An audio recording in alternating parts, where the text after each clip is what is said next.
Okay, we will reconvene to open session. Julie, could you lead us in the pledge of allegiance? I pledge allegiance to the flag of the United States of America and to the republic for which it stands, one nation, under God, indivisible, with liberty and justice for all.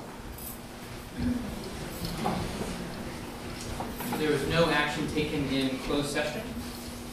Now is the time for public comment period. Persons may speak on any item that is not listed on the agenda. Speakers are requested to fill out a speaker card and to state their name and address before addressing the board. Individual speakers are asked to limit their comments for any item to no more than 3 minutes in order to allow everyone who wishes to speak the opportunity to do so. Groups are asked to limit their comments to a total of 10 minutes. The board shall limit the total time of public comment to 15 minutes at the beginning of the meeting. If more time is needed, public comment will continue after the discussion items. I have a comment card from Stephanie Pataki? Johnny, sorry. Yeah, or over there. That'd be great.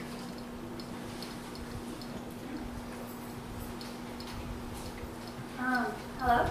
So as you said, my name is Stephanie Pataki, and I'd just like to call your attention to something that's happening over at Wagner Ranch Elementary School. First of all, I went to Wagner Ranch for 4th and 5th grade, and while the academics over there are amazing, my favorite part of school was always the nature area and the time I got to spend there.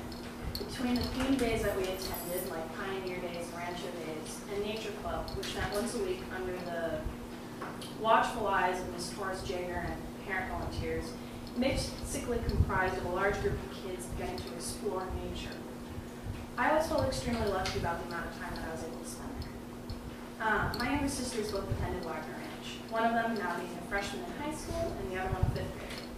When I asked my youngest sister why she isn't in Nature Club this year, she told me that it's been canceled and that the program has been turned over to any teacher who's willing to attempt to run it. So it's not Nature Club anymore. When I did some research and asked around, I found that there are apparently some accounting problems that keep the Nature Club from being a viable option as it was before, with the school board or Wagner Ranch itself paying the sports to run it. I have to ask, is there any way around this? Is there some way that you could look at the accounting and figure out a way to keep the program running?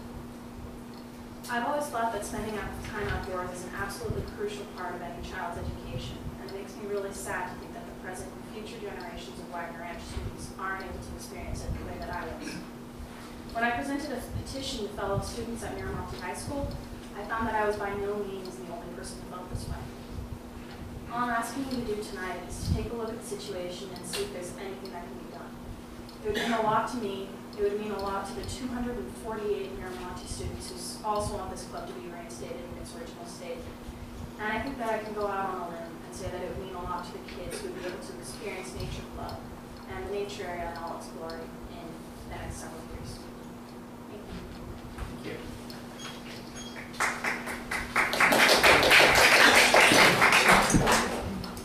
Charles Shannon. Charles Shannon, OEA President. With this being a really warm day for kids, we've had several others this year. I called around, talked to folks, and our rooms were 90 degrees on up. It was a very unbearable day in our classroom. Kids as early as 10 o'clock were complaining about the heat. We really need to try to cool off our classrooms in the best way, most economical way possible, but it needs to happen. It's very difficult for learning to take place when we're rushing our kids back and forth to the water fountain and just say, you got to hang in there and just do your best. So I'm really reaching out to the school board. I know we talked about it all the 9 years that I've been here, and I really haven't seen any effort made to alleviate this critical issue. We now have money, and I really would hope that we would put money into something that will really help those of us that that suffer when it's warm. I noticed here tonight I'm not suffering too much. There seems to be good air working here, and I'm sure at the Crystal Palace up the hill it's going to be a better situation. So we'd like you to really secure some funds and make sure that when it comes to learning, we don't make sacrifices. We cannot sacrifice our students' learning, and by having these warm days, we are making a sacrifice, and it's just not acceptable. Thank you.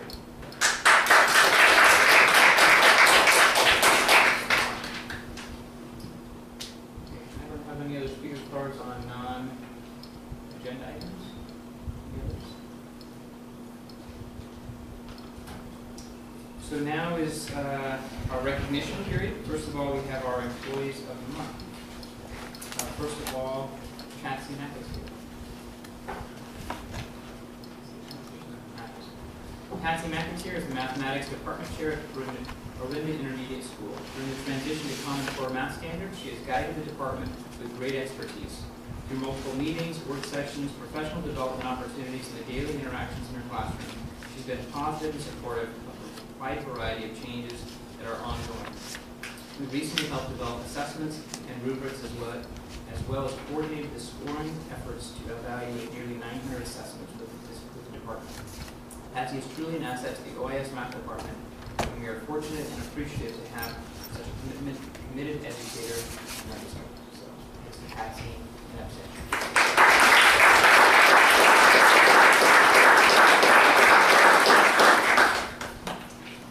And then Joe Bourne. We're happy to honor Joe Bourne as our classified employee of the month. Joe has been at Wagner Ranch for 4 years as an aide to the special day class and as a one-on-one aide. Joe is always calm and caring no matter what the situation.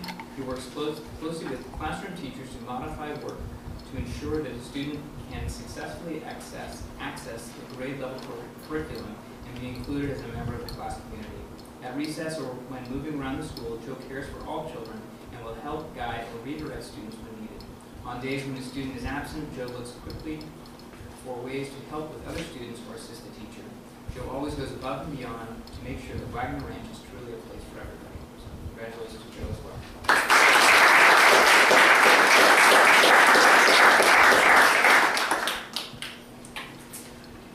And then our golden bells, they're not going to ring for us in the box, but we have our 2013 and 2014 retirees.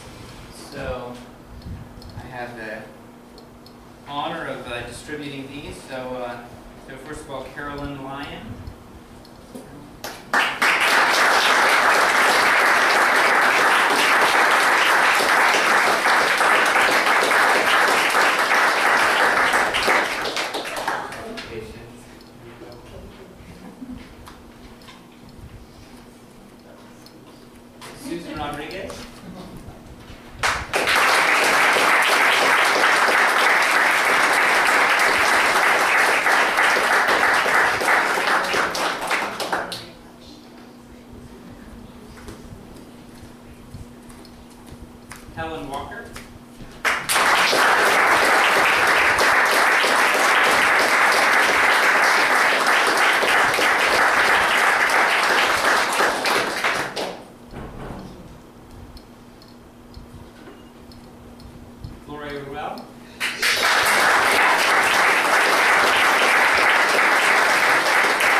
Kevin's got a camera. So we need the retirees to come forward one more time. That's not a great backdrop, but let's get a photo of all the retirees.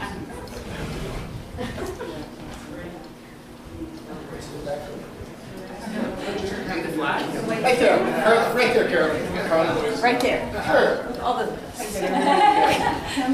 Graduating class of 2014. How have you been? You young goofers. Questioning whether I should do Don't this call or me. not.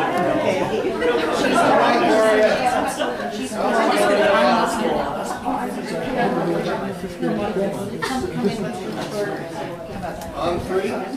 Everybody say chicken lips. Got it? No, sorry.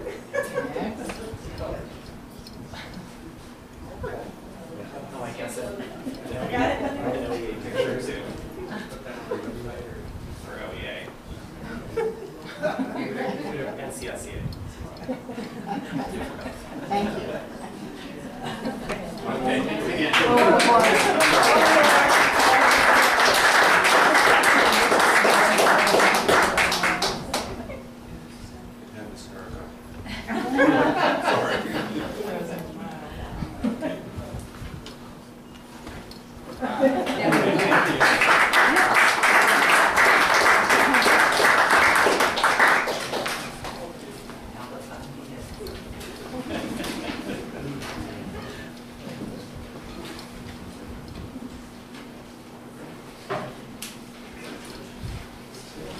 Okay. We have the consent calendar, which is next. Items listed under the consent calendar are considered to be routine and are acted upon by the Board of Trustees in one motion. There is no discussion of these items before the board votes unless a member of the board, public, or staff requests specific items to be discussed and are removed from the consent calendar. It is understood that administration recommends approval of all consent items. Each item on the consent calendar approved by the board should be deemed to have been considered in full and adopted. Excuse me, as recommended. So, consent calendar, do we have a motion on the consent calendar? I move that we adopt the consent calendar. Second. All in favor? Aye. Opposed? That was unanimous.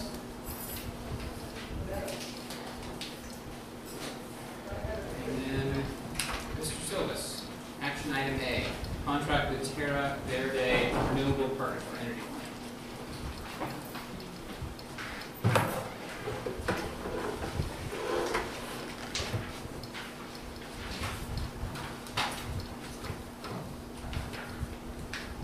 Good evening. So tonight, we're here with the contract for Terra Verde. Previously, the board adopted a contract energy plan with another consultant. We found out after that we had to go out on multiple bids to be eligible for Prop 39 funding. So that's what we did. We then reached out to 4 energy firms, had them give us proposals. When the proposals came back in, they were so different that we sent out a second RFP with 8 very specific items on it. And they all answered that, so we could compare apples to apples. It came out that the Terra Verde firm had a very good price, but not only the price, the timing and the scheduling of it was on track, what we need. And so that was for $45,000. And the recommendation is that the board approve the contract with Terra Verde. And I also have Rick Brown here from Terra Verde that I'm sure can answer any questions you may have about it. Okay, good. Questions from the board?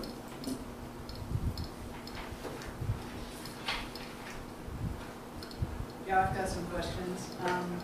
Thank you, Ed, for the presentation. And so I guess my first question is, we did previously get an energy audit done, which was last October. So I presume that that will be given to this new consultant, Terra Verde, to pick up from there. but it's a little bit unclear to me what the timeline will be exactly. What are they going to do that wasn't done already? Like we talked about solar and energy efficiencies. Have they been given the direction that we already had discussed, or and what's the timeline going to look like? When are they going to come back to us next? Rick Brown, Jerry. Good evening. Thanks for having me come tonight. We haven't gotten anything other than the original RFP and presented back to add, a draft timeline. Part of it comes down to the question, how complete is that IGA, that investment grade audit? Prop 39 has certain requirements around the comprehensiveness of the audit information. So we'll take a look at it and see what it has or what's missing, and depending on where that stands, we'll be able to come back to you and talk about what additional data gathering will we need to do before we can complete the expenditure plan. The big uncertainty around the whole Prop 39 program, though, is going to come around once we put together a draft expenditure plan. There's sort of two decision points. We'll put together a plan based on the guidance we get from staff around what the district priorities are, and comparing that up against where you can get your best bang for the buck, right? Because it may be that you have deferred maintenance needs. I heard tonight about your air conditioning situation that may not match exactly against what's going to get your best cost benefit in terms of the investment. Prop 39 doesn't require you to just spend money on the highest value from a cost benefit standpoint, but they want you to at least consider that. So we'll take that audit information, we'll do our additional analysis, and come up with, if there was no other consideration, where would you spend the money from a pure ROI standpoint, right? Return on investment. Then we'll take a look at what you have identified as deferred maintenance and other kinds of needs and do a mix and match. And then you have to go ahead as part of the Prop 39 process and make sure that you meet certain thresholds of cost benefit. There's something called the savings and investment ratio. You have to get at least a 1.05 to get your plan approved. So there'll be a little bit of back and forth with you all, with staff, to come up with what is that mix of measures, mix of projects that kind of best meets those different requirements. And we have the ability to give you those different scenarios and see what both the economic and timeline issues are based on that. Then we present that data as part of what's called the Prop 39 expenditure plan to the California Energy Commission. And ideally, they have committed to turning around their approval process within 45 days. So far, they've been meeting that because not that many districts have actually submitted their plans as of yet. As that wave gets bigger over the next 3 to 6 months, those turnaround times may get compromised somewhat. But once that plan is approved, then you know that the program that you put forward is eligible for funding. And so you have the security of going out and then moving to the next phase, which is putting together the RFP, bid documents, contract documents, with our assistance, and getting those bids back. Now, depending on the different measures, there may be certain measures you can do during the school year. There's maybe certain measures where the disruption of putting those measures in, you're going to want to delay till either a vacation period or next summer. So in terms of timeline, those are some of the variables that we'll have to deal with. Does that kind of get it? Yeah, that gets at it a little bit, but I got some follow-up questions. So we had this energy audit done that was presented to us in October. Then in January, we approved a contract for NAM to proceed to the next step. So now we're in June. I understand what you're saying about the whole process, but at the same time, we have quite a bit of information in that energy audit. There's a lot of detail about not only solar, but the more basic things about saving energy on lights and the heaters and all sorts of things. We don't currently have hardly any air conditioning. It seems like any air conditioning in our classrooms. There may be, I guess there's a few, the portables have air conditioning, there's some, but most of the regular classrooms do not have air conditioning in the classrooms. It's only in offices and that kind of thing. So it's not like we can make our air conditioning more efficient. There isn't any air conditioning. Right. So I'm not sure whether, this is going to be a process, and I know you have to go through your process for Prop 39. So since this is about being efficient and we don't even have any air conditioning, do we have to plug our air conditioning into this process? No. Or can we separately decide, let's tell the district to do air conditioning as a separate project? You can, and it's sort of an interesting problem because some districts are, one of the problems with putting in air conditioning units, even when you can't, you're retrofitting, the efficiency gains going from, say, a 15-year-old, 20-year-old air conditioning unit to the units that technology exists today, you're not getting that much improvement in savings in that technology. As a result, for a lot of districts, they have to combine those air conditioning projects with other higher value projects, lighting, solar, whatever, to get above that threshold to be able to get that Prop 39 passed. So it is a problem. Now, the thing that some districts are able to do is put other kinds of money into the program. If you have bond money, if you have developer fee money, cash sources, in the formula where you calculate the cost-benefit ratio, that money that you put in allows you to up the cost-benefit ratio because you get credit for putting that into the project. So part of the process involves making those decisions about, both from a timeline standpoint, honestly, and from a cost-benefit standpoint, what projects are you going to allocate towards your Prop 39 money? What are you going to do with other money? So, for example, we have a district that hasn't even gotten approved for their Prop 39. They're in a very similar situation. They want to get their units in this summer. They don't want to go into another year where they don't have it. The way that Prop 39 is set up, it's a reimbursement process. So as long as the project has been bid properly in terms of the requirements around no sole source, that the data behind that bid document has been done properly, you can put the system in before you even get your CEC loan approval. And when you put your plan together, you can decide which amount of that money that you spent on those projects do you want to put into your quote-unquote application, right, to leverage the Prop 39, and which do you not want to do. So you're not really restricted from a timeline standpoint if you'd like to jam forward in getting some things done this summer. There is a risk that maybe they'll come back later on and not approve, but with our guidance, I'll tell you, we can make sure it's done properly so it meets the requirements. So if that's a desire to jam forward this summer, that is doable. It just sort of depends on, how the policy direction you give us. Mm-hmm. Okay, well, the other piece of it, of course, is the solar that we talked about. And if we do solar, that, reduces the cost of the air conditioning. If we weren't to do solar, it would make it much more expensive. Well, it's really interesting. So solar has a very high, what they call savings to investment ratio. So for example, we have a district that has an elementary school where, the package units, the HVAC units are 30 years old. I mean, they are being held together by baling wire and duct tape. And so they have to replace them. But as I mentioned, those units are not, even though they're 30 years old, the best case scenario, they're going to get to what's called an SIR about 0.7. And you have to get to 1.05 to get approved. But you can do it on a site basis. So what they're doing is they're taking the units off the roof. They're using bond money to fix the roof. They're going to put solar on the roof. The solar has a SIR, in this particular case, savings to investment ratio, about 3.2.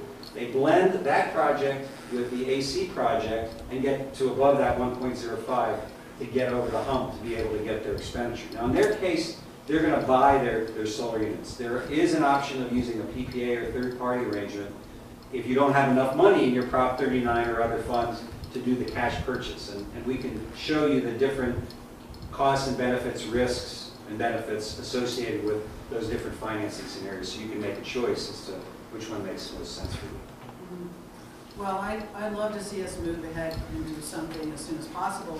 I also want to tell you that we only meet once a month as a board, and we have one more meeting in June, and then it's August. Right. So I don't know how long it takes you to do any kind of analysis, but that's what we're struggling with is our schedule.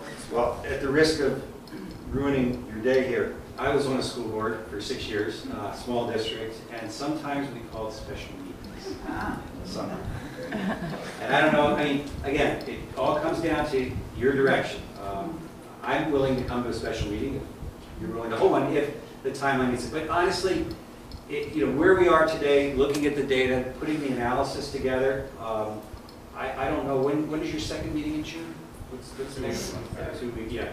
I would say it's unlikely we could get the data gathering done for you to make a decision on the Prop 39 piece of this, by the second week of June. I just, that now, end of, maybe 4 to 6 weeks, we could probably, I mean, that's, I think, what we talked about in our follow-up proposal, but Yeah, we're no, around all I summer. wouldn't expect you to be Yeah. able to do your analysis that fast. I was thinking more if we could get some sort of proposal on doing air conditioning. Right. And moving ahead with that. Yeah, I would have to, my partner who's the head of engineering, I'm not going to commit to him tonight, but we can, after the meeting, we can talk, well, Ed and I can talk tomorrow about if we can get our HVAC guy down here, say in the next week or two, to do a quick run through, looking, again, depending on the information there, get a good inventory. We can see what we can put together. We have form contracts. I mean, that's the other piece is, we're going to put together an RFP, a bid process, contracting. It comes down to, how quickly your legal advisors can also, respond to their review of that kind of information, because you don't want to be putting stuff out without that review. Yeah. Are you doing a climate study as part of what you're, You mean a building envelope climate study? yeah, like seeing, like I thought part of what we were, I'm sorry? The temperature study. Yeah. is that part of what you were Yeah, doing? well, it depends on what you've got so far. I mean, we need to see what you have so far. Depending on that, we would do a building envelope study, looking at temperature ranges, standards, that sort of thing, and see how you fit. I mean, one of the problems we're all facing is we can do a study based on where climate and weather patterns are today, but when you're investing in, assets that have 15-year life cycle and with what's going on with climate, you have to do projections also. So that would be part of our process. Can I jump in on Phil up here? Mm-hmm. Sure.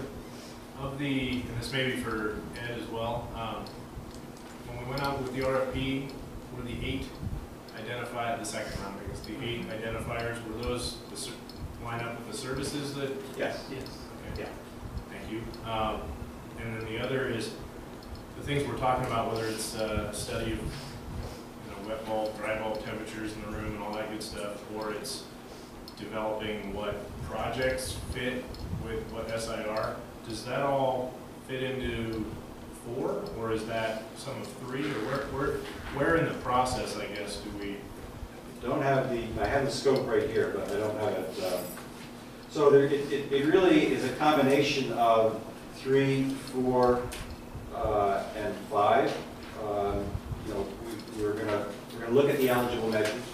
We're going to have that discussion I talked about earlier. Based on your priorities and the economic and energy use analysis, and then we'll come back and prioritize based on that. And as part of that, we'll then, there's the cost effective without any constraint, then there's what's the cost effectiveness based on that discussion of the blending of your priorities and that first analysis. And that's number 5 to come up with. What is the package that you want to go forward with as part of your Prop 39? Now, again, what we generally do is we don't just look at, well, what can you do within Prop 39? When we come back with our analysis, we're going to say, given the, your entire, facility, set of facilities, what would be the ideal? And then we carve away at that based on what your financial realities are. So we would be looking at everything, including solar, and we've done a lot of that. And coming back with a short list based on that balancing of what kind of capital you have above and beyond, what balance sheet capabilities do you have in terms of being able to finance. I mean, there are programs like the PG&E One-Bill Financing Program where you can get 0 interest loans for lighting upgrades. That's a pretty attractive rate. There are other kinds of financing, not 0 interest, that you could go after that may have a good ROI on measures that may not fit within the Prop 39 package, but you still want to go ahead and do it. I mean, philosophically, let me sort of one quick thing. There's a video that we did for CASBO that's coming out this week on Energy Master Plan. And the notion that we're kind of putting out to our clients is, look, you've got this unique opportunity of having to do a sort of baseline study of all of your facilities in terms of their energy use. Why not, instead of just focusing on how does that inform this grant process for Prop 39, why don't you use that to create a baseline for an energy master plan, for a long-term plan, like a facility master plan, but around your energy assets and your energy needs. And even if you can't fund everything in year 1, 2, 3, 4, 5 of Prop 39, you can at least start looking forward to where and when will these various assets come to the end of their economic useful life, and how do we start thinking ahead now about how do we find a way to finance and address them rather than on the emergency basis that many of us have gotten into because we haven't had any funding for the last 5, 6 years for this kind of stuff. So that's kind of the orientation we take to it. So I encourage you, I think you guys, you are members of Caswell, right? So you'll be getting an email around that this week. You might want to, it's just like a 15-minute video, and you might want to check that out. So is some of this, I mean, granted it was laid out 8 steps, and Right. there's fee structure associated with certain steps, and is this, it sounds like more of an iterative process Yes. than it is laid out in this Right. proposal? Is that within the cost of the proposal? Yes. Yeah. Because looking at the dollars and cents of it, it's like if we go through this, but then we step back to reprioritize based on what we learn downstream, we don't want to keep going right? Our normal model is we have a fee based on a percentage of project cost, and we just do it all under that. I think appropriately you all broke it down into specific steps and wanting to get pricing on those specific steps, but our approach is we want our clients to come away having the complete package done. We don't want to leave any stone unturned. So while we put together a proposal based on that framework, this is a soup to nuts approach. So what would you actually be coming back to us with based on this? Is it a proposed plan, or is it a plan with option A, B, C? Exactly. Yep. I mean, And let's put it this way. This is an important philosophical issue also. As a board member, I believe that it's staff's job to come forward with those recommendations, not the consultant. So we will work with staff. We'll give staff our recommendation, but it's staff who, I think, brings forward that recommendation. And we'll talk to you about why we came, what was behind our analysis, the assumptions, all the detail. And then, there may be, ideally, there'll be conversation between staff and the board to the extent there's interest in this in between where some of those priorities are discussed, because the board's job is to set those policy and priority directions so that staff can come up with I'm sorry to lecture about this, but in terms of how we work as a consultant, our job is to take the direction of staff through getting their direction from you to figure out what are the options that you want to put on the table. We're not going to give you 15 options. We'll give you the 2 or 3 based on their understanding, staff's understanding of your priorities and how you want to move forward. How does what you're doing tie into the energy audit that was over? Maybe Ed can Sure. better, but how does that tie in? Because it sounds like some of it So completely overlaps, or we're like paying twice for the Well, same service. it depends. It depends on how comprehensive that original audit was. There may be additional data that we have to gather that audit didn't cover. It may be it's really comprehensive, and then we're able to spend more time and more energy on different options about how you mix and match based on that information. We're not going to give a recommendation based on, frankly, we're going to check the data. And one of the things that we often see missing from audits from other firms, and this may be way into the weeds, but when you're talking about what the financial outcome is going to be, often what most energy auditors do is they come up with a estimate of what your rates are for your electricity based on what's called a blended rate or an average rate.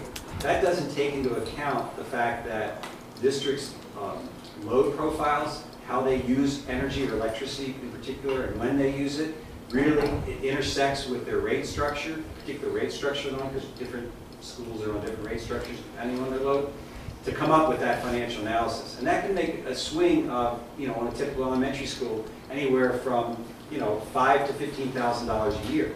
When you're that much variation in the projections around financial, you can make as smart a decision as you can get more precise. We happen to have proprietary tools that integrate the rate structure information and what we call 8760, which is a term for 15-minute intervals of electricity use, to come up with that more precise thing. As a result, California Energy Commission and the California Conservation Corps have authorized us, and there's only one other firm in the state they've authorized, to do the analysis and reporting on their Prop 39 audit program. I'm not doing that to brag, but just to, to sort of emphasize that, again, until I see the data from that study, I can't tell you whether we're going to be redundant or whether we're going to have to revisit certain things. At the minimum, we expect that the inventory that they put together is probably pretty accurate. When we look at other people's audits, the inventories are usually pretty good. It's how do you then take that inventory and translate that into a financial and energy use outcome or output. That's where often we see a little bit of, not sloppiness, just not as much precision as we would like for our clients to be able to make decisions. Is that? Actually, our audit was pretty extensive. There was a lot of detail in it. It's unfortunate you don't already have it, but given that it is pretty extensive, and we did have, several conversations about it, we all seem to want to move ahead with doing the energy efficiency projects, which in the report that we originally got, that was a much smaller dollar amount than, for example, solar and air conditioning as well. So I'm not sure if anything, if you have to do your whole process before you come back to us, and that's why I was saying, can we break out air conditioning? I don't know if you can break out energy efficiencies, but we when you're talking about energy efficiency, are you thought we'd approved that already at one point. Are you talking about EMS, energy management systems? Are you talking about lighting upgrades? You know what?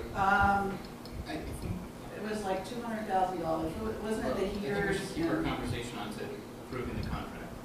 Okay, well, if we approve this contract, I want to know when is he going to come back with what information and what can we move ahead with? And how long do we have to wait for this report? Because otherwise it's going to be August, it's going to be the end of the summer, and then we lost any chance of doing anything in the summer.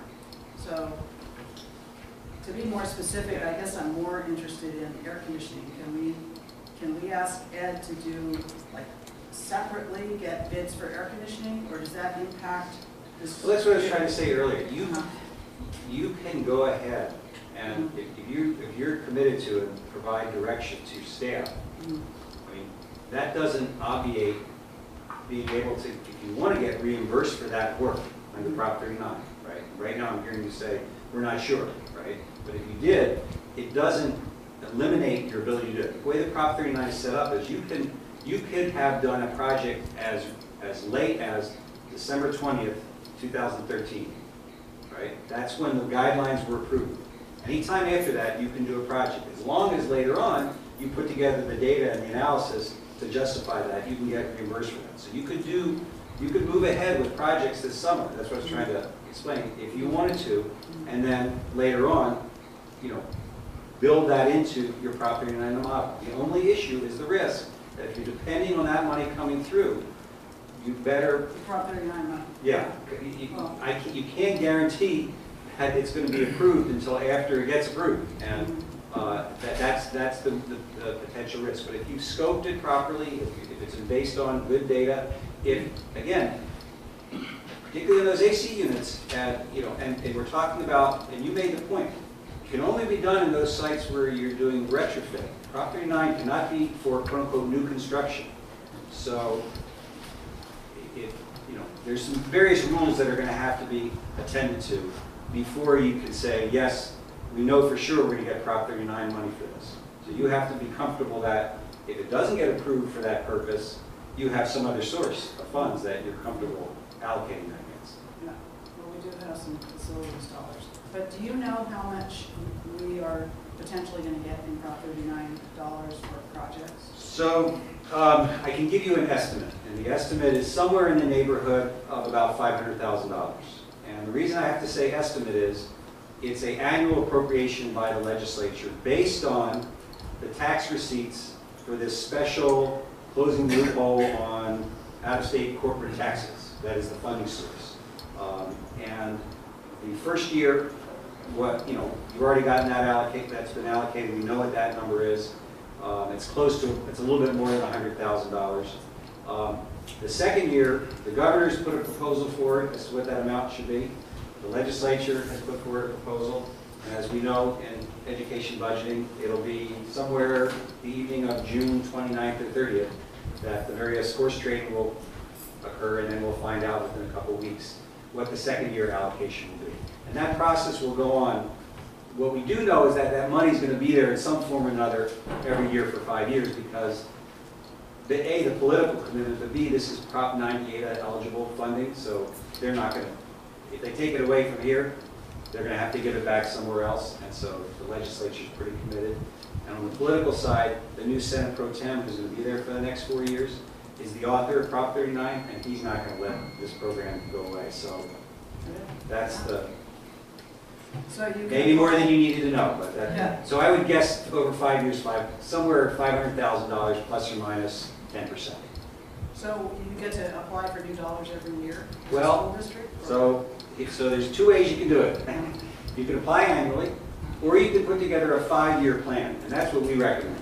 Put together your 5-year plan, because from an economy of scale standpoint, you want to do as much as possible in one fell swoop from a construction standpoint, economy of scale. You can revise that plan. You don't have to stick with it. So if let's say you get a certain amount done over this summer and next year, and you decide, we want to try something else next year, you can revise that plan. But the nice thing is, once you get that 5-year plan approved, you don't have to go back to the to the CEC. You've got your plan approved, right? You can, as long as you do what's within that plan. But if you want, and then you can later revise. So it's, you have choices. Sometimes choices are not good, but in this case, I think it is. I've got another money question. But I'm not just thinking about the money. Just so you know, I appreciate most of this, and all is very timely, and would have loved to start this training a long time ago. Yep. But just so I have clarity, given the fiscal responsibilities we have, the $20,000 upon completion of the to complete and submit an energy expenditure plan. Right. Does that take us through basically adoption or having that plan approved in some way by those who are reviewing it, or do we have to then start all over again if it got kicked back? And what does that look like? Not that it would. I don't know. Yeah. I just gotta, because it doesn't say complete and submit an energy plan through approval. Right. So. Right. I was just responding to your RFP. That's how this thing was scoped. I will tell you, we're not going to go away if for some reason the plan comes back and they say, oh, you need to revise this and that. We're going to revise this and that. We're not going to go away on that. Well, yeah. So I didn't see. I don't know if any of us saw the RFP before it went out, because we're staff did that process. So I'm just trying to make sure I understand that interpretation. We will work to the point where you have an approved expenditure plan. That wasn't how we scoped, but that's sure, fair enough. Yeah. Because we need to go to the next phase in order to get paid for the next phase. Sure, is, exactly. That's the selfish part. Yeah. The other, it's a little off topic, but it's kind of on topic, just given the heat today and the lack of rainfall. Has anything been weaved in terms of water usage? It's a really good question. I mean, I would say 80% of our clients are in the Central Valley, so we get this question all the time, as you can imagine. What the legislation said is that water conservation projects are eligible. The guidelines were silent, and we put in an RFI to the CEC saying, well, wait a minute, and then he said, yes, you can do water conservation projects, but you have to justify them based on energy savings. So a district that has their own water system, right, and has to pump, that's pretty easy. It's pretty easy to translate a project that improves irrigation, et cetera, reduces water use, reduces energy use, et cetera, et cetera. So that's to meet that SIR, right, that cost benefit ratio. This district pays, I'm sure, to pump water, because it doesn't just come right out of the ground here. Yeah. So I just wonder if that... So that is doable. We don't have a lot of guidance on it, but we've actually put together some research on measures that we think could help with that. And a meeting tomorrow in the Central Valley with a client that wants to look at that. So it's just that for other more traditional measures, lighting, HVAC, pumps, motors, there's lots of guidance, and on the water issue, there's just not a lot of guidance. So we'll be putting, creating justification. So I mean, if we as a district are replacing some fixtures, very old fixtures, with new, more conservation-minded fixtures. Right. We can do it. There's an angle there. There's an engineering analysis that can show what that will do in terms of savings. Will it hit that ratio? Maybe not, but if you blend that again with other projects. That's why I brought it up. Yep. Our engineers can do that analysis. Okay, is there any comments from the public on this item?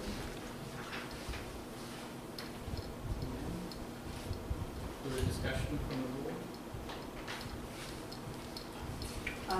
Yeah, on the second page of this contract, at the top of the page, it mentions 16 months.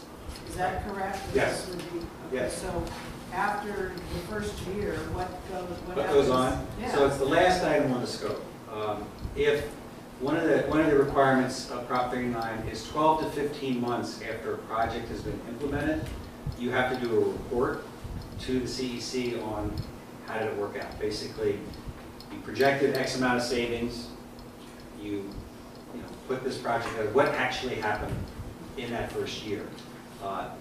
Again, because this program goes 5 years, if you decide, for example, well, you're going to do the first 3 years and then you're going to wait for a couple of years, we're going to be hanging around here waiting until those projects get done in year 4 or 5. We're going to have to report it. So we just put 60 months because it's congruent with the timeline for Prop 39. Okay. So I had just a random question, but on the bottom of page 1, the word "and" after C2, is there another? There used to be, Okay. but that's it. I just want to make sure it didn't get Yeah, cut no, off. Because this was a clerical error on my part, because the scope, your scope was a little narrower than we normally handle, and there were some other defined terms that aren't relevant here, so. Sorry, I will send you a cleaned up copy. Good catch. And I just want to thank you for being so thorough and going back for a second round with an apples-to-apples comparison.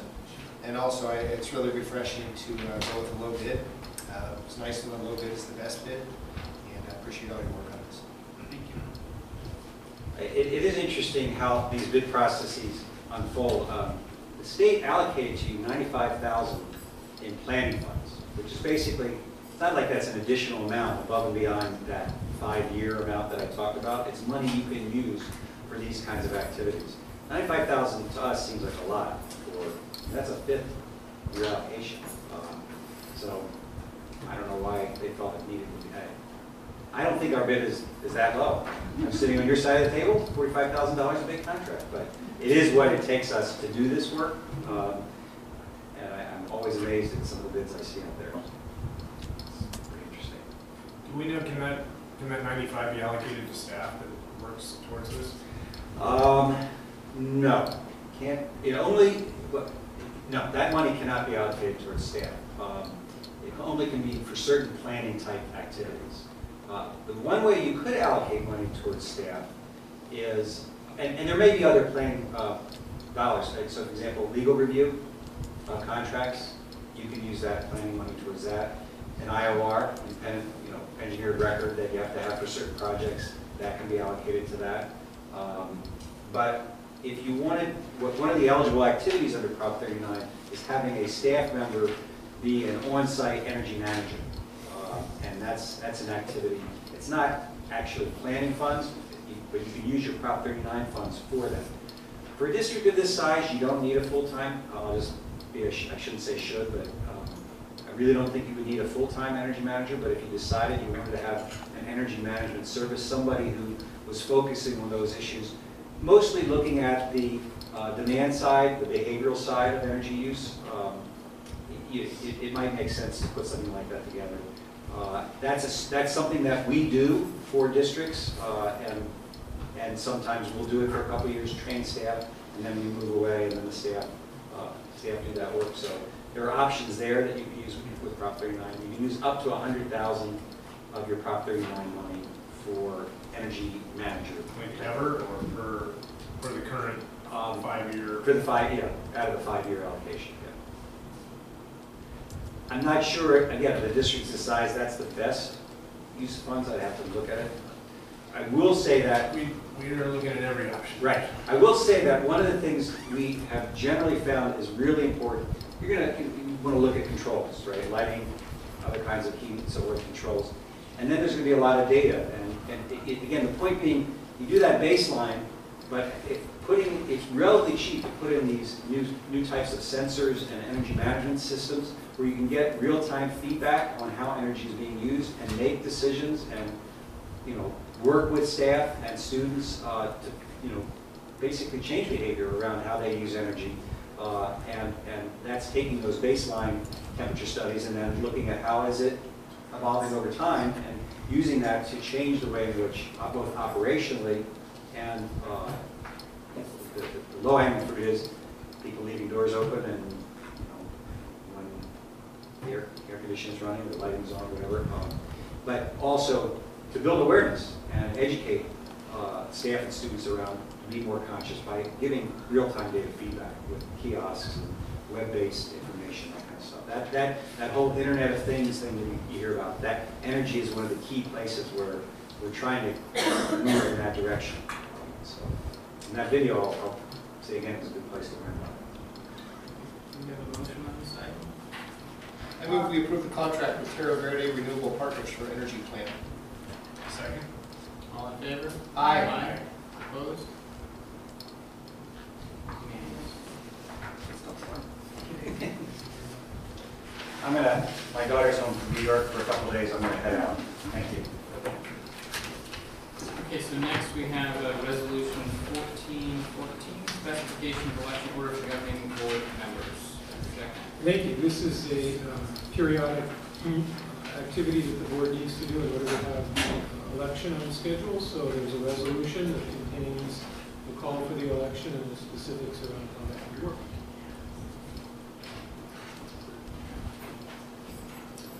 Any questions on our election process?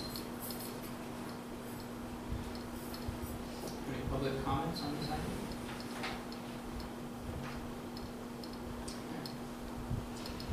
Further discussion or motion to proceed with this resolution? I move we adopt action item D, resolution 1314, specifications of the election order for governing board. Second. Okay, it looks like this vote. Right, Sarah? Aye. Tyson? Aye. Julie? Aye. Yeah. Aye. Chris? Aye. Okay, thank you. Next is resolution 1415, 2014-2015 education protection account. Orinda. So pursuant to Article 13 of the California Constitution, governing boards must determine how the monies received from Proposition 30 or the education protection account could be spent in schools within their jurisdiction. This determination must be held in an open session of a public meeting. So the attached resolution is presented for approval, which will serve to meet the reporting out requirement. We've attached a program by resource report which indicates that the district intends to spend funds from Prop 30 for teacher salaries and benefits under the instruction category. The amount budgeted is an estimate because the final numbers will not be certified by the Department of Finance until late June 2015. Please bear in mind these are not additional funds to the district. These used to be part of our regular allocation, but because of the funding source, they have to be pulled out and tracked separately.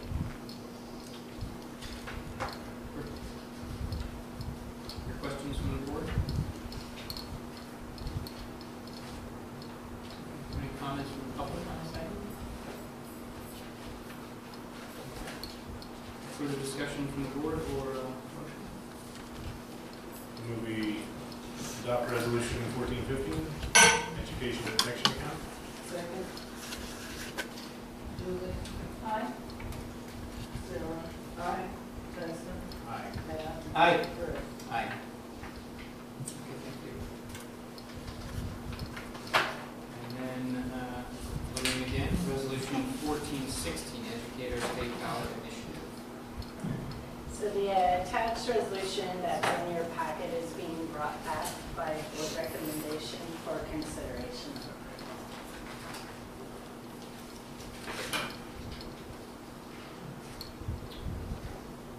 Questions on this item?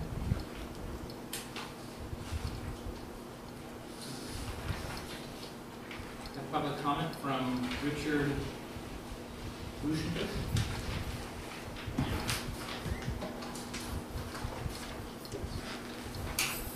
Hi, my name is Rick Rauschenbusch. I'm the first president of the Piedmont Unified School District Board of Education, and I'm here to speak with you on behalf of Educator State to support this resolution. My interest in this, and when Educator our state approached me, was pretty simple. As you have experienced the last 6 years in dealing with cuts to education funding, has been a significant problem for us. And one of the problems I found out as you dig your way through school finance was that, in fact, the state wasn't paying us the money they had promised us on time, in addition to the money that they weren't actually giving us at all. And this idea of deferring the money from the state just doesn't work from a school board perspective, because your employees won't be paid during the year, not later on. And in the end, what's happened here is that billions of dollars have been deferred until after the end of the school year, before they're actually paid over to the school districts. And this has resulted in a lot of school districts have had to borrow money. Some have been able to do intra-fund borrowing, but others borrow and pay an expense, or they lay off people because they don't have the money available to them. In your district, it was about 1.5 million back in 2011-12 that came after the end of the school year, which you probably were able to manage. Others had, Acalanes had 19% of its budget deferred. Pittsburgh had 24% of its budget deferred until after school was out. So how did this mess occur? It occurred, as you probably have gathered from previous information about this, because in 2004, the legislature changed the rules on how property tax revenue was allocated. It used to be allocated among all the local government entities per county, including schools. But after the vehicle license fee was revoked, the state promised the cities and counties that they would receive that money, and that they would take it from the school district's share of property tax revenues. So that money was shifted over, and the state promised they would make school districts whole by providing general fund money, which worked well enough until the recession hit, and there was no general fund money to give us. So at that point, we were deferred, because their general fund has income tax money, not property tax money. In the meantime, the mechanism that moved the school district's money to state and local governments actually was fixed in time, and so it actually now provides billions more across the state, more than they actually lost with the BLF swap. So if we weren't experiencing this, at least the way I look at it is, we wouldn't have been deferred. That would have given me more money to pay people with during the time when they needed to be paid. And it won't increase the pitiful amount of money that we actually receive, but it will help us receive the money we're supposed to get in a timely fashion. So I encourage you to endorse this resolution. I know that Educator State is trying to collect endorsements to take to the legislature, as well as to support their efforts to gather signatures, which it's a long task to get enough signatures in the state of California, but this is an important resolution, and certainly one that I encourage you to voice your support for. Thank you. Is there any other public comment on this item? Further discussion from the board? I just want to thank Tony LaFrance for taking the time to come to our meetings 3 or 4 months in a row and share his opinion and his passion on this issue, and certainly educate me about it.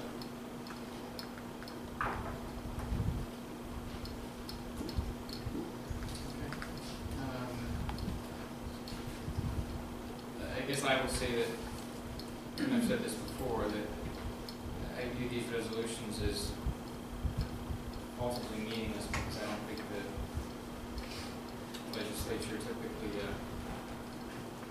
listens to us when we have our name on these, and certainly we need to get more signatures to be able to even get this on the ballot to make a vote. So I don't see this as something that's going to meaningfully improve education for children. I think there's a lot of things that will. Unfortunately, I don't think this. We had more money, it would give us more money, but it doesn't. Gives us, it closes a loophole, which I don't doubt that the legislature would open another loophole to close this loophole as far as funding. They're going to give us the money that they want to give us. So unfortunately, I see it. Those are my thoughts. So a motion on this item. I move we adopt action item D, resolution 1416, educator state ballot initiative protection of local school government staff. Second. Aye. Sarah? Aye. Justin? Aye. Judy? Aye. Chris? Abstain.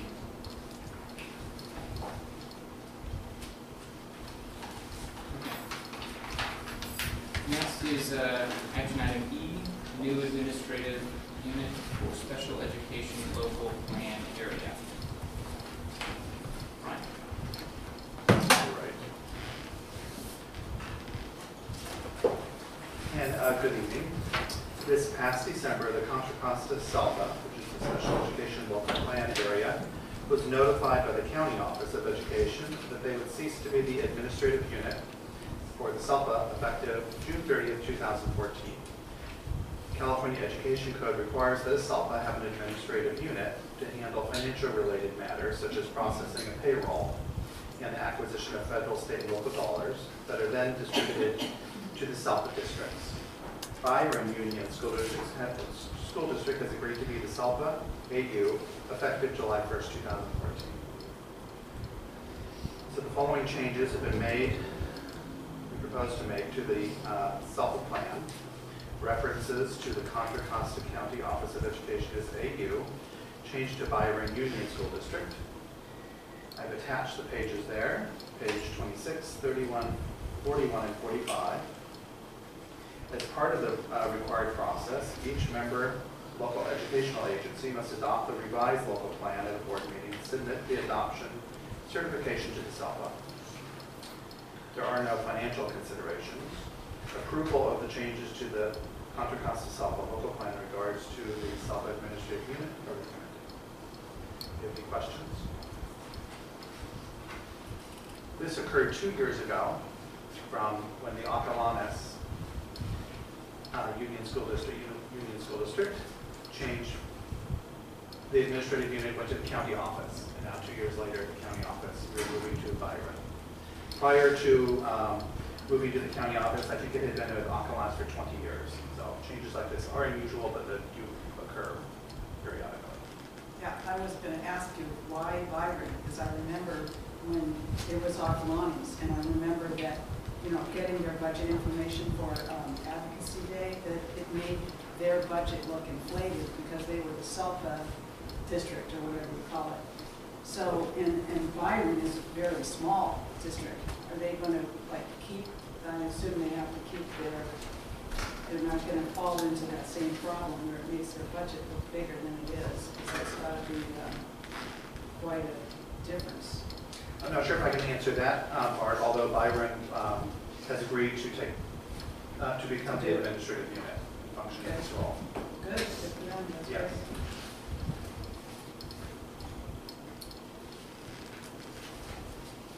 Other questions from the board? Okay, any comments from the public on this item? Okay. So further discussion from the board? Or a motion? I move that we adopt the Contra Costa Special Ed Local Plan Area Administrative Unit change. Second. All in favor? Aye. Opposed?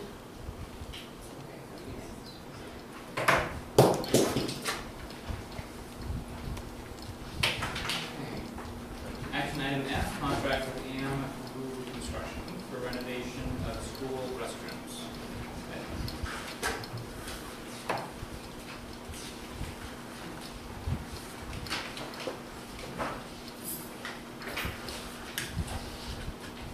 This is the contract for all the restroom upgrades that we talked about in the facility priority list. In the first paragraph, I said throughout the district. That's an error. It should say for the schools in the district. We're not doing Sleepy Hollow this summer because they're hosting summer school and we couldn't get into the restrooms during the summer.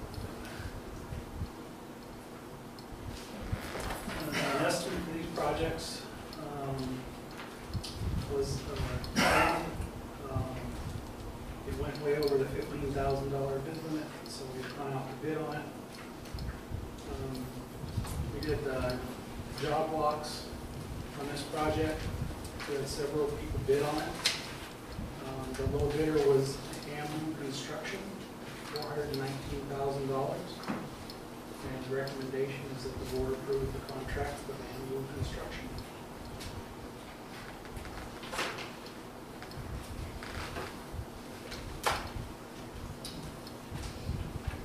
So do you have a list of, can you go over which Sure.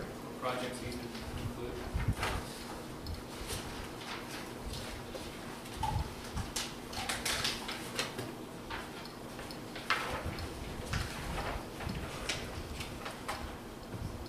So at Delray School, I don't know how I'm going to tell you where these restrooms are, but let's see, we call them different building numbers than you guys may know. Building 1, we're doing the boys and girls restroom. It will get tile floors, walls, toilet fixtures, faucets, and flush offers. The multi-purpose room, restroom, the only thing we're going to do in there is upgrade the partitions from the failing stainless steel partitions to the new Santana black partitions that you've seen in the other school. Are kind of paisley looking, have speckled and black. It's made out of like a plastic material. It's very rugged, cleans up very easy. Let's see, the restroom building is the boys' bathroom near the main playground there. That's getting floor tile and wall tile. The girls on the playground is the same thing. That's also getting floor tile and wall tile. When we do that floor tile, we're pulling all the fixtures?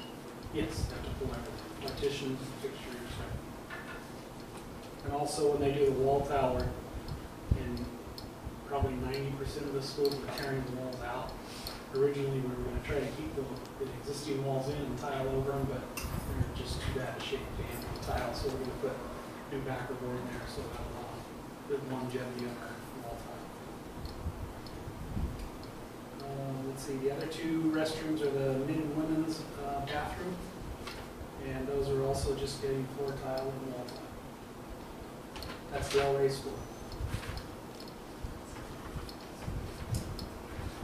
Glorietta School, we're doing the same thing, Santana partitions in the multi-purpose room. Nothing in the kindergarten there. Those restrooms have been done during modernization. The boys' restroom near the playground there, that's getting wall tile and wall tile. That's it. The girls is getting wall tile as well. Or floor tile, I'm sorry. Building 8, the library, the two little bathrooms there, they were getting Santana partitions. They have really old steel partitions, and we're putting new light fixtures in there as well. And also, we're changing the, it's not on here because we decided later, we're changing the sinks, I believe, in the girls' side. They're old and they have some steel pipes holding the sinks up on the walls, so those will also be replaced. Let's see, the nurse's room, that restroom, that's getting a new toilet fixture and some wall tile. The staff room next to building 6, that's over in the learning center, that little staff room, that's going to get floor tile and wall tile. Oh yes. Let's see, in the 20s girls wing, we're replacing toilets in there and faucets. The 30s staff is getting new light fixtures. The 30s boys is getting floor tile. And we're moving the lights out away from over the top of the partition so that it can be maintained easier. Right now you have to set scaffolding connected to the light fixture. 30 girls is the same thing, floor tile and light fixtures. In the 60s boys, we're putting one toilet and 2 light fixtures and 3 sinks. The 60s girls is getting 2 toilets. The 70s men is getting Santana partition, floor tile. That's it. The 70s women is getting floor tile, partitions, and 3 toilet fixtures and 1 light fixture. 70s girls getting wall tile. The 80s, nothing in the 80s. 90s, the boys is getting floor tile and wall tile. It's also getting partitions. 90s is the same thing, floor tile, wall tile, and partitions. The locker room is getting floor tile, it's the boys' side. Getting 3 Santana partitions, 1 toilet and 1 urinal. The locker room on the girls' side is the same thing, floor tile, partition, and 1 toilet on the girls' side. Sleepy Hollow is not going to be done until 2015. And that's not included in this contract? No. Wagner Ranch, the bathrooms there, we're just upgrading the partitions from the failing stainless steel to the new glass. They have all fairly new fixtures, flush holders, and faucets there for modernization.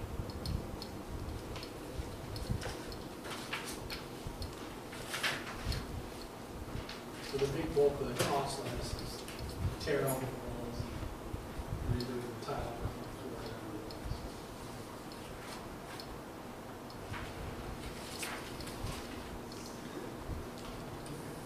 Other questions from the board? And do you have an estimate for how much City Hall will be? I know what we're doing there, but I don't have a cost.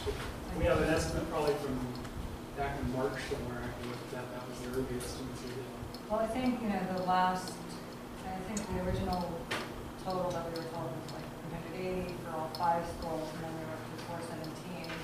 Now this one's for 419, and I'm just wondering, in our minds, since we're not going to be Sleepy Hollow hanging, Right. how much more, looking at trying to see what the overall cost of the press room upgrade would be. Are you talking another 50,000, do you think, or more or less? I would think around 80,000.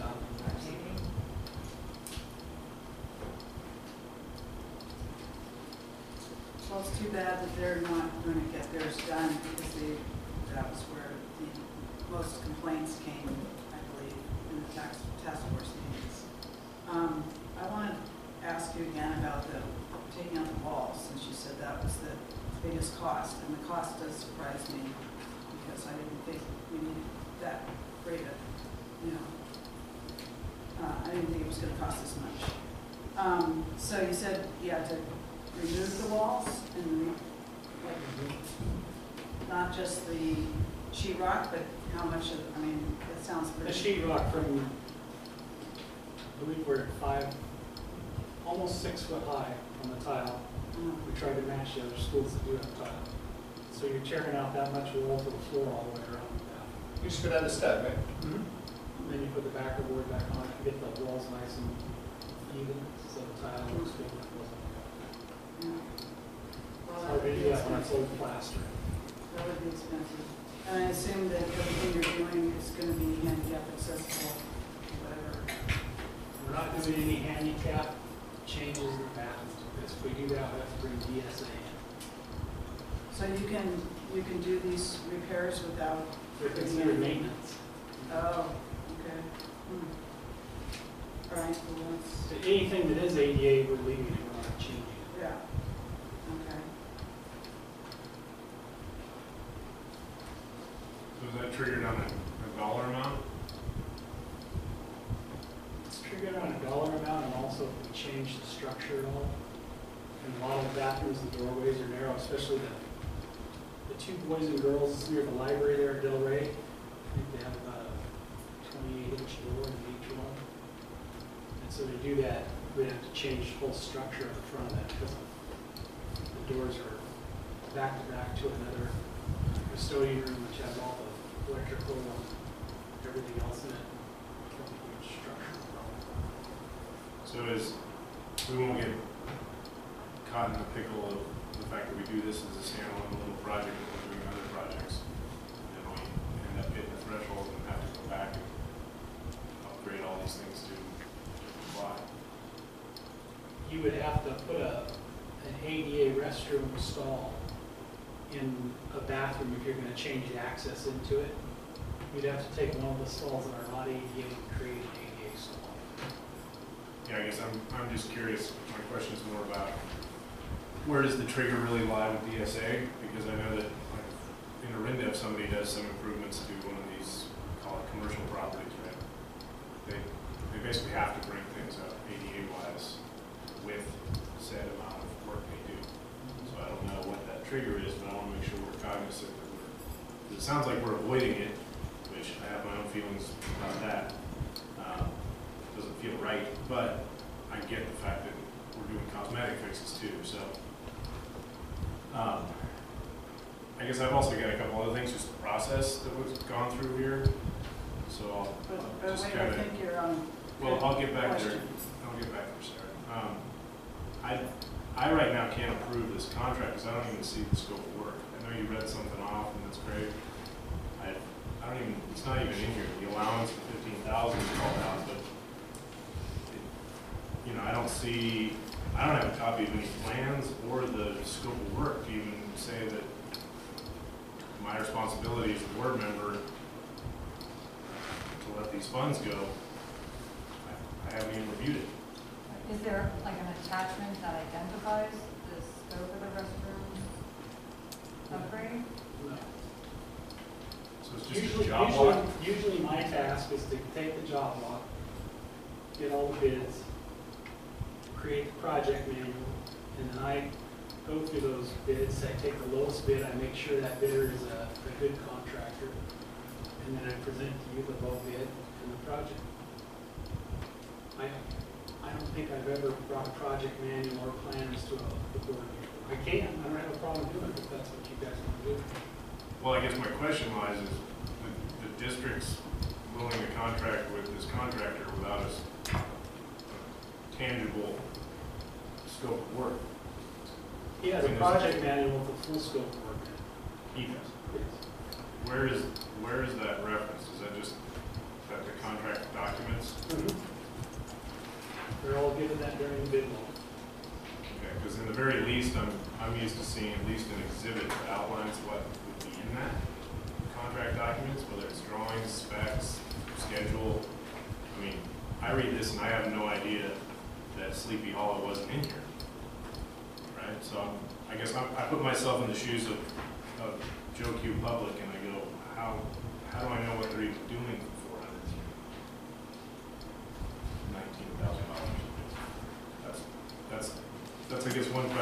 concerns me. The other is the bid bond. It says 10% of the amount of bid, but then there's no dollar amount bid. Is that's legit? We can, because I'm used to having to put an actual dollar amount. So they would have their 419 and then they'd have 10% or a dollar amount and a dollar amount bid. That's how all of our contracts are according to our legal department. We can have the dollar amount put in there.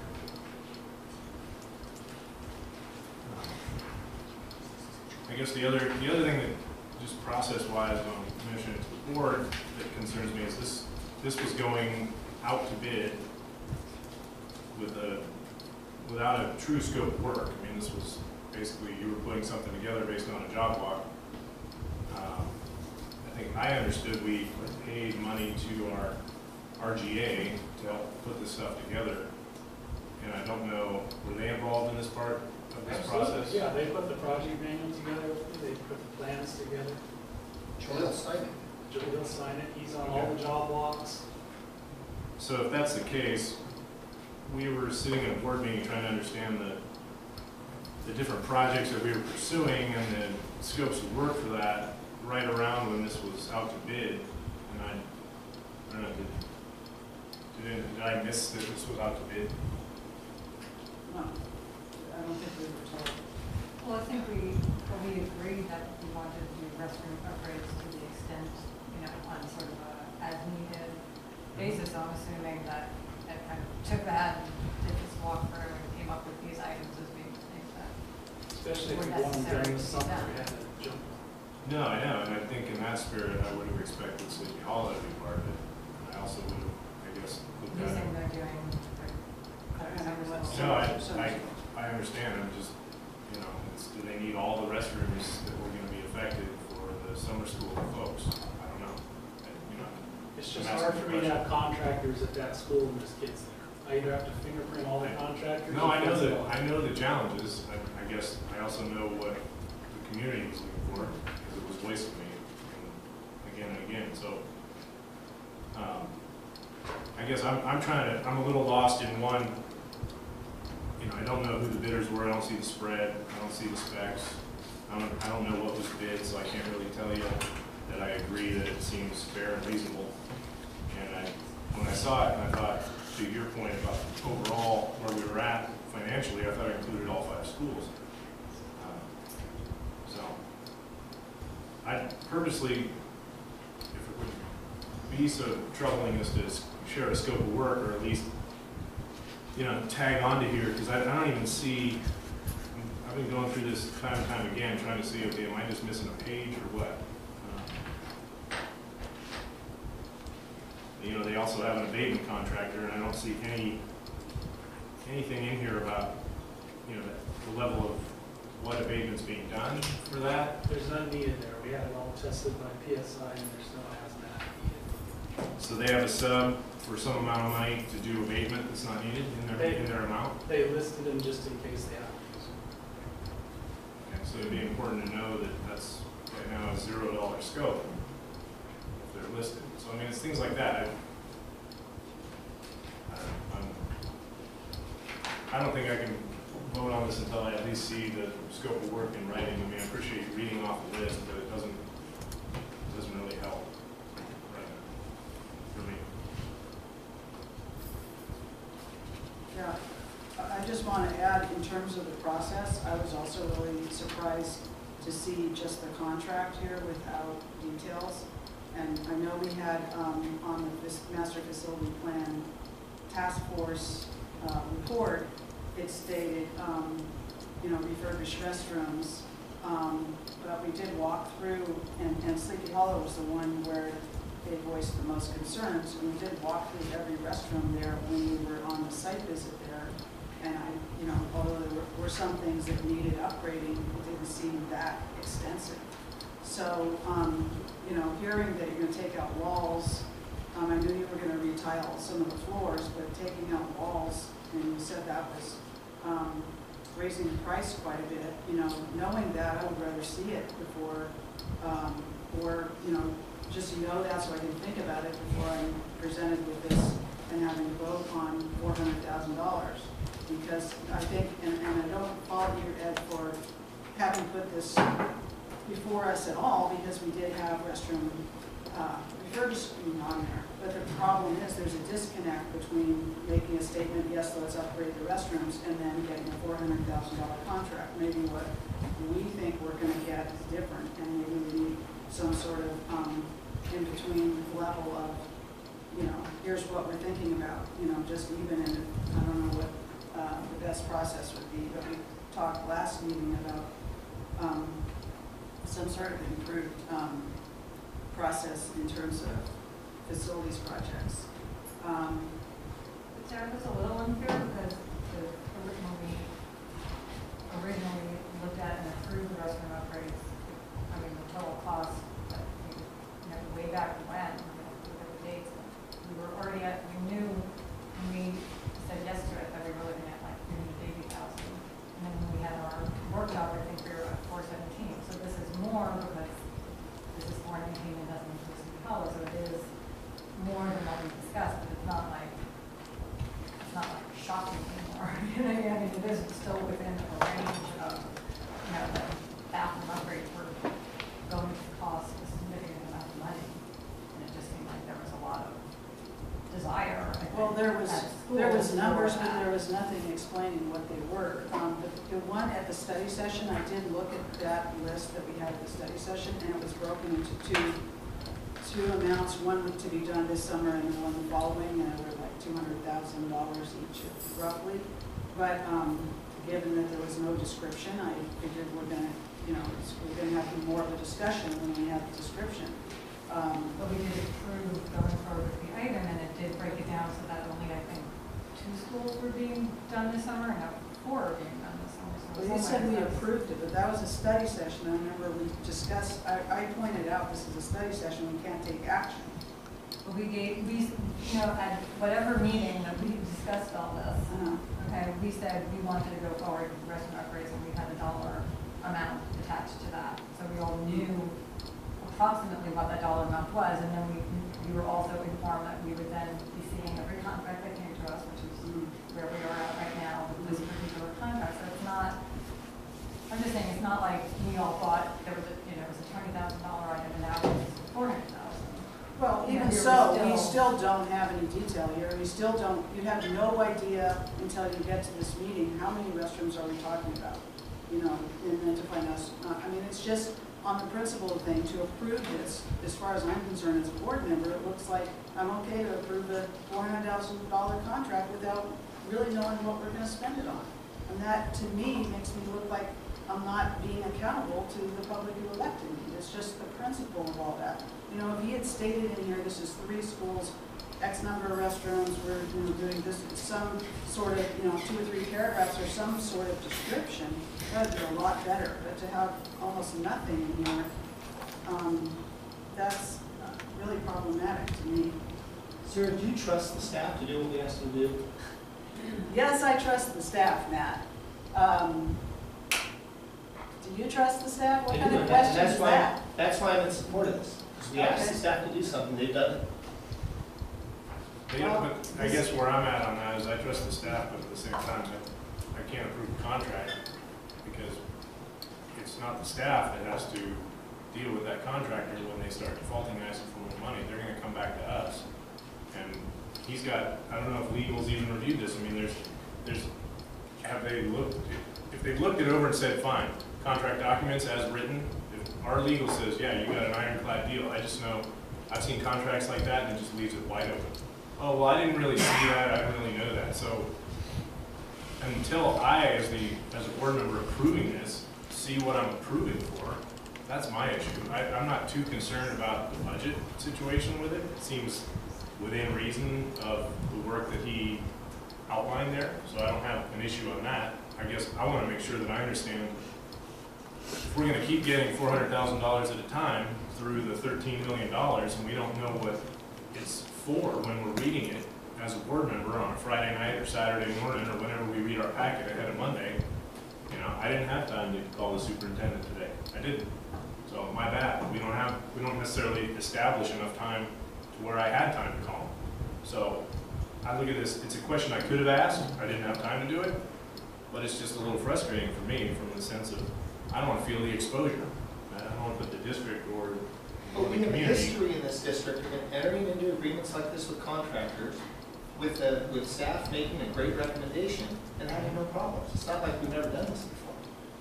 Ed's done his job. I get it, I hear what you're saying, but I guess I disagree in the sense of this contract should define the contract documents. I mean, I don't disagree with you because when I was reading, I was also like, well, you know, what are they doing? You know, all I know is that they're doing restrooms upgrade 2014, which isn't very telling. You know, I'm willing to rely on the list that Ed just read to us. You know, but I understand what you're saying, and I kind of agree that, you know, having a scope of work or some sort of attachment that would show us with more specificity what we're approving could be helpful. I mean, like schedule, this has to happen during the Yeah, I summer. know that I want to see a project manual. I'm assuming or they've got some document somewhere that they looked at, all the bidders, and said, yeah, doing it this summer no matter what. You know, and so if they fall down on it, there's some recourse we have maybe. I don't even know what recourse we have if they start failing, right, outside of the whole nightmarish bond situation, right? And going after their surety and all that legalese that gets painful. So I guess what I'm saying is, while I trust OUSD, I know how busy the market is, and I don't necessarily trust contractor, whatever, right? A, B, C, D, E, F, G. I don't, you know, it doesn't, unless I know what they're signing up for. That's my fear. I just feel like Ed's really experienced at this. That's why Ed works in our district. That's why we charge him at this. That's why we're paying Jaleel to support Ed and support the board in this stuff. And I put my trust in staff to do what we asked him to do. He did his job. He didn't ask for us to approve this. Well, I feel it's You don't want to incomplete. approve it, I guess I you feel don't it's incomplete, and I also feel that the construction manager that we're paying, right, to help our facilities department is not doing us justice if they're reviewing this and they don't have contract documents attached to a contract. I mean, I think when we reviewed theirs, we had rate schedules, we had what projects, we had several attachments and understanding of what they're going to do and what they're not going to do. So I would follow suit that any contracts that they're putting forward and helping Ed facilitate, I mean, it's as simple as including whatever documents or a link to wherever you send them out, or maybe there's, you know, there's even a scope of work. I mean, there's not even a scope of work in this, so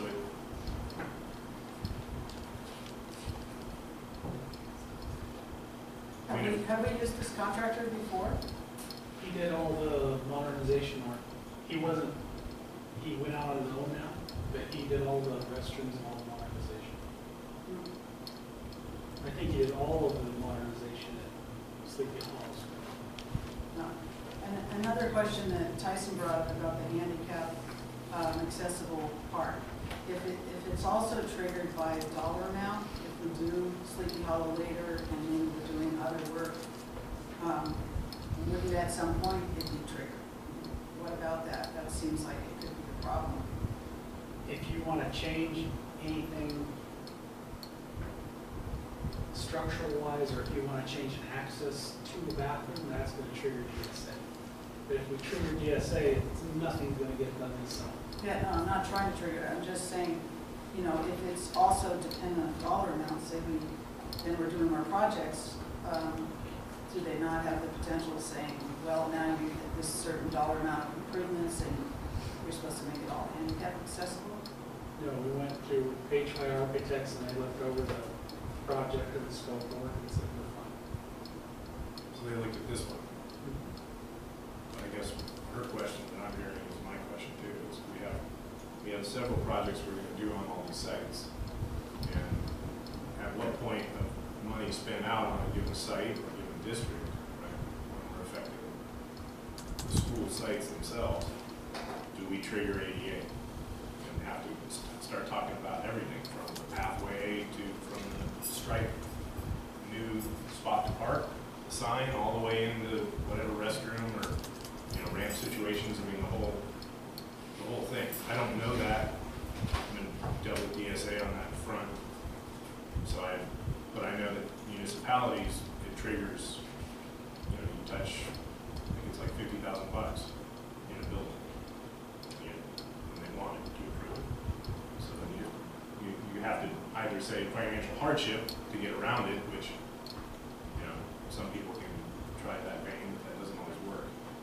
And usually it takes a lot to get a financial hardship case put forth, and that's a lot more work. So do we know that answer? Or have we thought about what that trigger may be? According to HY architects, what we're doing can all be considered maintenance of trigger dates.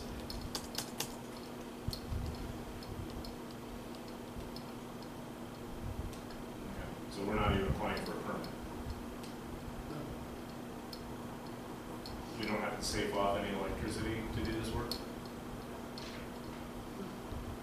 We're just moving some light fixtures in the bathroom. We're not changing the raceway to them or anything. We're just moving them over. The minute I've touched electricity is the minute a permit's been triggered for me. Turning off the lights, No, moving that fixture from there to there. do that when you turn off the lights? No, you can't because it's still live. You save off a breaker, you remove that box, put it in the box. I mean, if you're hanging a fixture, it's actually supposed to be suspended. There's a seismic criteria that suspends that new fixture. That triggers a permit as well. I mean, even hanging a sink off a new wall, there's something in that wall that's structural for that sink. That triggers a permit. So, I mean, I'm not sure we're going down the right path. Maybe you guys are comfortable with it, but it doesn't feel like we've thought this all the way through to make sure we're set. I mean, HY architects are putting their stamp on it, or they just told you it's not. They went over the documents and looked at it, so that's fine. They're the ones that are giving us all the structural drawings for walls and everything in the restaurant, so the foul guys have to look. In a school district, you're self-inspected unless you have an ESA project. So unless it's triggered and they come in, then you have to get an inspector record. But anything that's a maintenance item, we're self-inspected.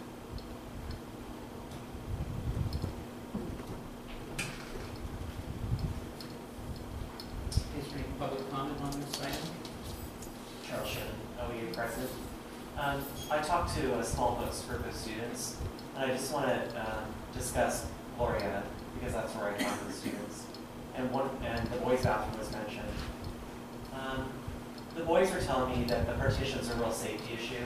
And I know because of AB 1266, the gender equity bill, it's really important that the partition wall goes down to the floor. Because one of the things the kids said that they find there's a lot of bullying or where they feel uncomfortable is when other kids go and look underneath the stalls. And I don't know if the Santana partitions go all the way to the floor, but I know that I feel a sense of safety when I go into a bathroom that has partitions that go down to the floor. Because I know currently with all the videotaping, you know, it's something that I think about, like I really want my privacy, and kids have talked about that. It was mentioned that the boys' bathroom was not going to get a light upgrade. The boys were telling me that in the boys' bathroom on the primary yard, it's not light enough, and many of them have told their parents that they're afraid to go in the bathroom because it's so dark, and I didn't hear that the lighting was going to be upgraded in that bathroom. As far as the placement of I don't know if soap dispensers are going to be moved or the paper towel dispenser. Boys were also telling me that a lot of water gets on the floor and soap gets on the floor because the dispensers are not properly located. They didn't say it that way. They were saying that it seems like a dangerous situation, and that maybe that's something that can be looked into. I don't know if that was a consideration from the team that walked around. So in just listening to the kids that were talking to me, it feels that maybe we didn't ask our kids, who are the ones that are users of the bathrooms, what are the areas where they feel that there's a safety issue, whether that's physical safety or their sense of, you know, not being bullied. And I think that potentially we missed talking to kids about these, you know, restrooms that they use. And I know for me, that was a very scary place when I was growing up, and I would have preferred to always use the nurse's bathroom. So I think that if there's an opportunity, we should get focus groups of kids and ask them, what would make these bathrooms a safe place for you? Thank you. Other public comments on this? Shauna Simmons, 392 Dale Drive. I'm disappointed to learn that Sleepy Hollow is not on the list of campuses to be upgraded or maintained this year. From the restroom standpoint, it's been something that we've discussed for a long time. In fact, it might have been a good year to not have summer school at Sleepy Hollow for this very issue. The other consideration is that there's a sizable East Bay Med project going on the Sleepy Hollow loop this summer. And we were able to get it delayed to not coincide with the end of school. It's going to start after school. Maybe Martha Ranch would have a better site for summer school this year since they need the least amount of maintenance. Public comment? Supergirl OIS, I just want to make a plea on behalf of the staff to have a small shelf installed in staff bathrooms so that we can put student papers out of the way, so whatever.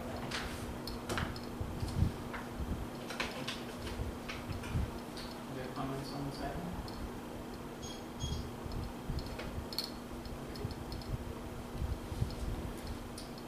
Discussion from the board? I feel like this is what we asked, you know, after all the facilities, subcommittee meetings, getting public input. I was excited to see this item up for action so we can get this process started, start to show students and parents what they're getting for their money. And not only was happy to see it in the packet, but I'm happy with how it was presented to me. I respect that other board members have a different opinion. Being on the board for 5.5 years, this has been the process in the past. We haven't had any issues. Staff has always done a great job. We have experienced staff that knows where to look for issues. Personally, I think it's important for me to remember my role as a board member. It's not to get into managing processes, just to let staff do their job. And so I'm in favor of moving forward. Once discussion's over, I'm hoping to make a motion.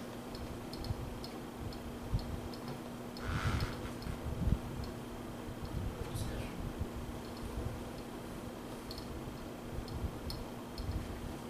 I guess I would ask Tyson, I guess specifically. So you talked about the process disappointments. Are you in favor of projects? As in like upgrading the bathrooms? I guess I'm trying to.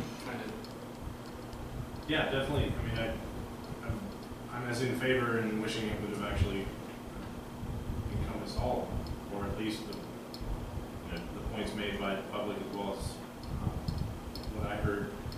And I think what Matt heard, the ones who we are leaving out is the one that rang loudest about all this.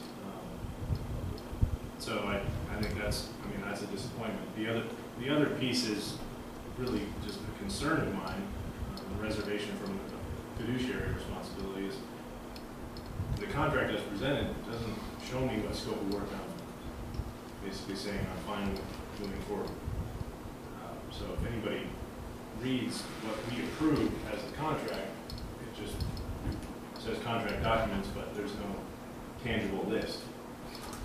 And I can safely say I didn't review that ahead of voting for it. So that doesn't feel like the right thing to do. It's not a trust thing at all. It's more of a just responsibility as a board member issue. I'd like to know what I'm approving. So I think we have had scopes of work, or at least a brief write-up that beyond just the agenda bill within the contract to pin the individual to. I mean, I think obviously the firm is lined up with all the necessary backup documentation in terms of what they were asked to fill out. paperwork wise. It's just surprising not to see. So would you prefer it to be done next summer then? No, I mean, I think I look at it, if we have, it sounds like we have all the documents that they bid off of, or at least we have access to them. I don't know that they were going to start, I mean, I don't know the schedule, so I can't say when they were going to start. I haven't seen it yet, but if they were going to start June 14th, I guess is the Monday, is that right? 15th? So, I mean, if they were going to start June 16th, that Monday, or if they were going to start, you know, Tuesday the 24th, and we voted on it on the 23rd, I don't know that that impacts them at all. It impacts them by a week. So it's one of these things that, I guess I would have hoped to understand what they were going to do where and I would, as a person in the public too, I mean, if I read this and I don't know and I never made it to a meeting, I wouldn't even know what that means. I wouldn't know that the school wasn't included. I mean, there may be some parents that read that and go, yes, finally, and they're going to find out that, no, it doesn't include their school. So it's kind of a... Is there a way to accommodate Sleepy Hollow this summer, even with summer school coming on, or is it?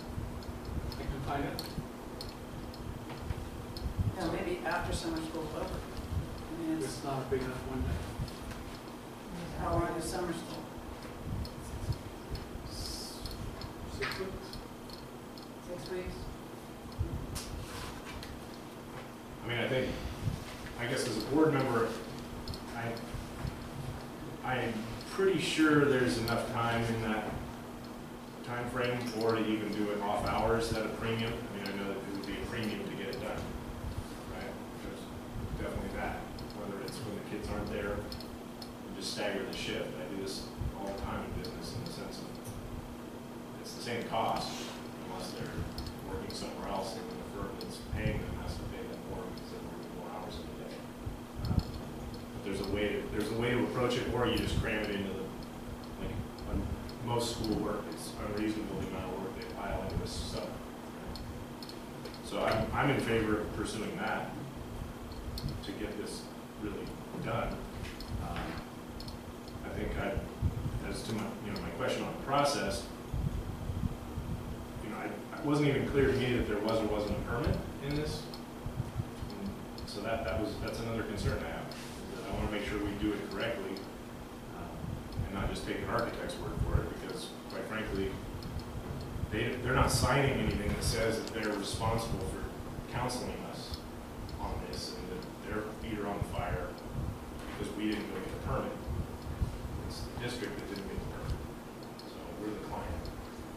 So whether we're being counseled correctly or not, I guess I'd want to hear from legal, or at least understand better DSA what's going to trigger and what isn't. I mean, I get the maintenance annual, but does it work when we go back into one of these schools and start doing more work? So those are my reservations. I mean, I'm in favor of the project.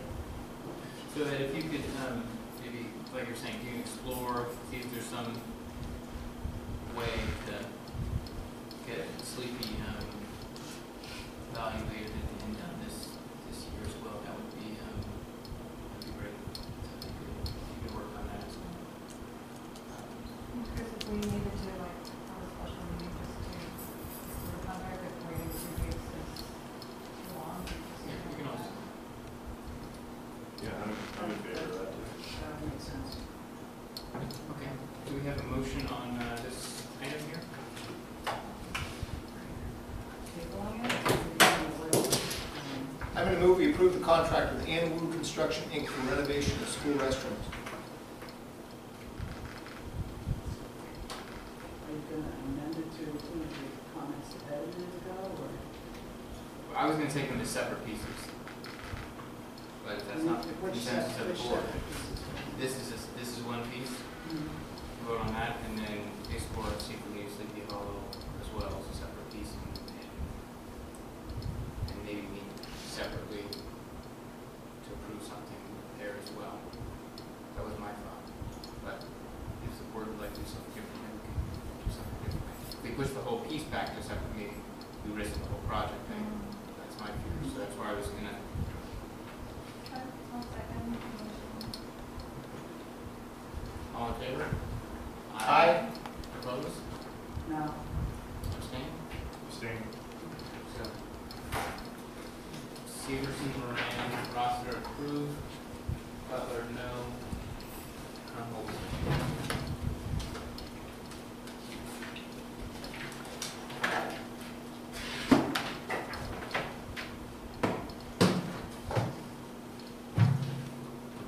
We're taking a break. Yeah, let's take a 5-minute break and be back at 8.